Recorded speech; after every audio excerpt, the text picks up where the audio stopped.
मैथिली दुल्हन। इसके मनमोहक गीत जरूर सुने। यदि अच्छा लगा तो चैनल सब्सक्राइब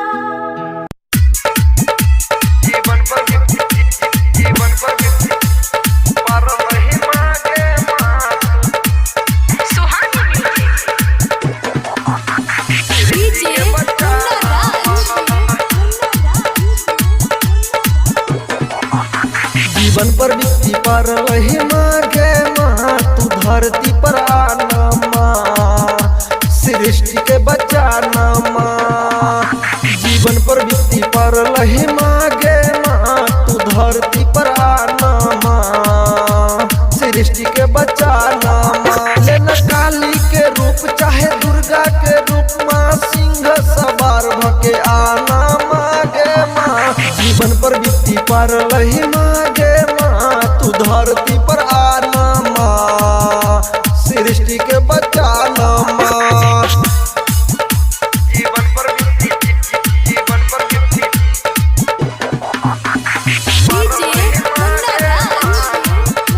सृष्टि के बचाना माँ।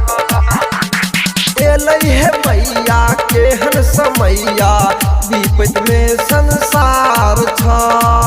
एगो एल छै कोरोना वायरस, दोसर तो तैयार छा। एलै है मैया केहन समैया, विपद में संसार छा। एगो एल छै कोरोना वायरस, दोसर तो तैयार छा। बेटा से भ गेलै गलती त मने माफ कर दे, ई सृष्टि कोना बचतहि मांगे माँ। जीवन पर बीती पर वही मांगे माँ, तू धरती पर आना माँ, सृष्टि के बचाना माँ।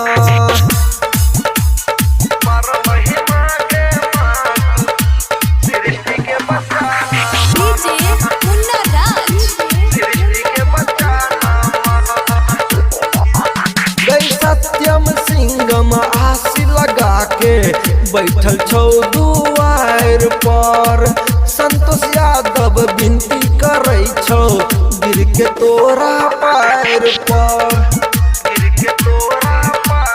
कृष्ण बलमुआ आशी लगा के बैठल छौ दुआर पर, संतोष यादव विनती करे छौ गिर के तोरा पैर पर। तू ही तो छहे नैया, तू ही तो छखे भैया, ई नैया के पार लगाबा ना मांगे माँ। जीवन पर बीती पार वही मांगे माँ, तू धरती पर आना माँ, सृष्टि के बचाना माँ।